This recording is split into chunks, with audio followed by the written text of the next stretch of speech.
পৃথিবী এখন তৃতীয় বিশ্বযুদ্ধের দ্বারপ্রান্তে। এরই মধ্যে একের পর এক আগুনে ঘি ঢালছে ইসরায়েলিরা। একের পর এক হত্যা করছে মুসলিম বিশ্বের শীর্ষ নেতাদের। গত ২৪ ঘন্টায় হত্যা করা হয়েছে দুজন শীর্ষস্থানীয় মুসলিম নেতাকে। তবে কি ইসরায়েল তৃতীয় বিশ্বযুদ্ধ বাঁধিয়েই ক্ষান্ত হবে? দর্শক, চলুন জেনে নেওয়া যাক আজকের সর্বশেষ আপডেট আন্তর্জাতিক সংবাদ। প্রথমেই সংবাদ শিরোনাম। ইরানের সর্বোচ্চ সম্মানে ভূষিত হামাস প্রধান হানিয়া। এরপর জানিয়ে দিব, যারা আমাদের জাতির ওপর আঘাত হানে তাদের মাথা রক্তাক্ত হয়ে গেছে বলেছেন নেতানিয়াহু। এদিকে হানিয়ার হত্যাকাণ্ড গাজার শান্তি আলোচনা হুমকির মুখে। এরপর জানিয়ে দিব, মধ্যপ্রাচ্যের পরিস্থিতি ভয়াবহ করে তুলতে পারে দুই হত্যাকাণ্ড। আরো জানিয়ে দিব, হানিয়ার পর এবার হামাস কমান্ডার দেইফ নিহতের খবর।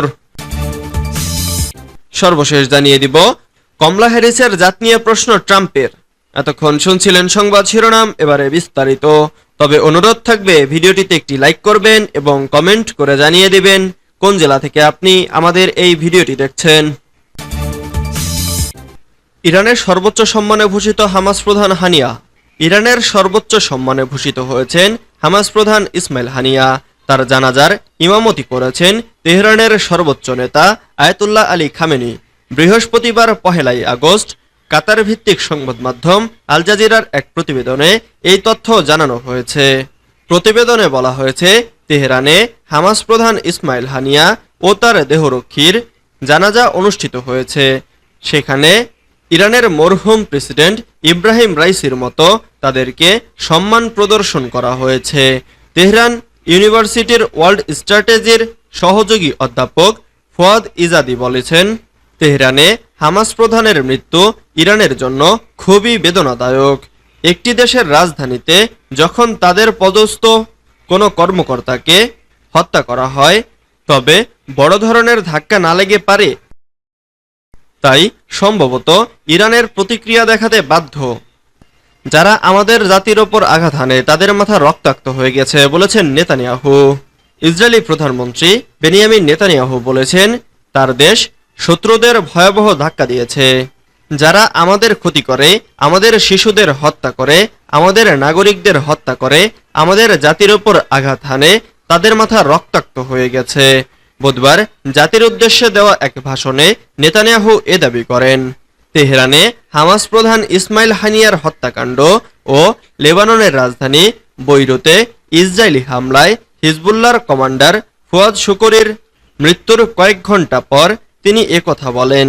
খবর সিএনএনের। নেতানিয়াহু বলেন, বিগত কয়েকদিন তার দেশ শত্রুদের ভয়াবহ ধাক্কা দিয়েছে। তবে তিনি ইসমাইল হানিয়ার হত্যাকাণ্ডের দায় স্বীকার করে কোনো কথা বলেননি। এছাড়া ইসরায়েলও এখনও আনুষ্ঠানিকভাবে হানিয়ার হত্যাকাণ্ডের দায় নেয়নি। তিনি বলেন, ৩ সপ্তাহ আগে আমরা হামাসের সামরিক প্রধান মোহাম্মদ দায়েফের ওপর হামলা করেছিলাম। ২ সপ্তাহ আগে আমরা হুথিদের ওপর আক্রমণ করেছি। আমাদের বিমান বাহিনীর সবচেয়ে দূরবর্তী হামলার একটি ছিল এটি। বুধবার আমরা হিজবুল্লাহর সামরিক প্রধান ফুয়াদ শুকুরির উপর হামলা চালিয়েছি। হানিয়ার হত্যাকাণ্ড গাজার শান্তি আলোচনা হুমকির মুখে। ফিলিস্তিনের স্বাধীনতাকামী সংগঠন হামাসের রাজনৈতিক প্রধান ইসমাইল হানিয়ার হত্যাকাণ্ড গাজার শান্তি আলোচনা হুমকির মুখে পড়তে পারে বলে আশঙ্কা করেছে কাতার ও মিশর। বুধবার ৩১শে জুলাই শান্তি আলোচনার মধ্যস্থতাকারী দুই দেশ এই মন্তব্য করেছে। সংবাদ মাধ্যম আল জাজিরার প্রতিবেদনে বলা হয়েছে, ইরানের রাজধানী তেহরানে হত্যার শিকার হন ইসমাইল হানিয়া। বুধবার ৩১শে জুলাই এক বিবৃতিতে হানিয়ার মৃত্যুর সত্যতা নিশ্চিত করেছে হামাস। ইরানের ইসলামিক রেভলিউশনারি গার্ড কর্পস এক বিবৃতিতে জানায়, হানিয়া যে ভবনে অবস্থান করেছিলেন সেখানে হামলা চালানো হয়েছে। এতে তিনি ও তার একজন দেহরক্ষী নিহত হন।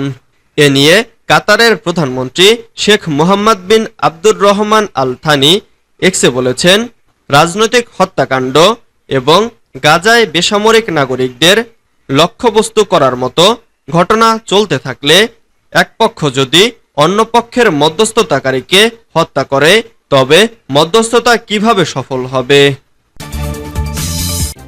মধ্যপ্রাচ্যের পরিস্থিতি ভয়াবহ করে তুলতে পারে দুই হত্যাকাণ্ড। ইরানের রাজধানী তেহরানে এক হামলায় হামাস প্রধান ইসমাইল হানিয়া ও তার একজন দেহরক্ষী নিহত হয়েছেন। হামাসের শীর্ষ নেতার এই হত্যাকাণ্ডে বর্তমান মধ্যপ্রাচ্যকে অতীতের যে কোনো সময়ের তুলনায় সবচেয়ে বেশি সর্বাত্মক যুদ্ধের কাছাকাছি নিয়ে এসেছে। এদিকে মঙ্গলবার ইসরায়েলি হামলায় লেবাননের রাজধানী বৈরুতে হিজবুল্লাহ কমান্ডার শুকর নিহত হয়েছেন। কারণ শুকর ইসরায়েলি নিয়ন্ত্রিত গোলান হাইটসে আক্রমণের পেছনে ছিলেন বলে মনে করা হয়। সেই আক্রমণে 12 জন শিশু কিশোর মারা গিয়েছিল। হামাসকে সন্ত্রাসবাদী সংগঠন বলে চিহ্নিত করেছে আমেরিকা, জার্মানি সহ কয়েকটি দেশ। ওই ঘটনার পর ইসরায়েল হানিয়াকে তাদের একজন টার্গেট বলে জানায়।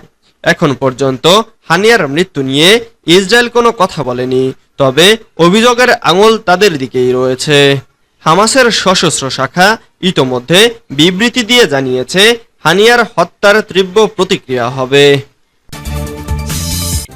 হানিয়ার পর এবার হামাস কমান্ডার দেইফ নিহতের খবর।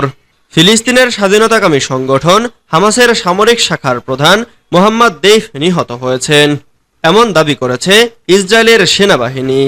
ইসরায়েলের সামরিক বাহিনী বলেছে, গোয়েন্দা তথ্যে তারা নিশ্চিত হয়েছে যে গত 13 জুলাই এক বিমান হামলায় হামাস কমান্ডার মোহাম্মদ দেইফ নিহত হয়েছেন। এক প্রতিবেদনে এ খবর জানিয়েছে সংবাদ মাধ্যম আল জাজিরা। বাস্তুচ্যুতদের আশ্রয়স্থলে আঘাত হানা 13 জুলাইয়ের ওই হামলায় 90 জনেরও বেশি মানুষ নিহত হন, কিন্তু তাদের মধ্যে দেইফ ছিল কিনা তখন এ বিষয়ে নিশ্চিত কোনো তথ্য ছিল না। তবে হামাস দাবি করেছে ওই হামলায় বেঁচে যান মোহাম্মদ দেইফ। কিন্তু ইসরায়েল এখন বলছে তারা নিশ্চিত যে দেইফ নিহত হয়েছেন। এদিকে ইরানের রাজধানী তেহরানে হত্যার শিকার হয়েছেন ফিলিস্তিনের স্বাধীনতাকামী সংগঠন হামাসের রাজনৈতিক প্রধান ইসমাইল হানিয়া।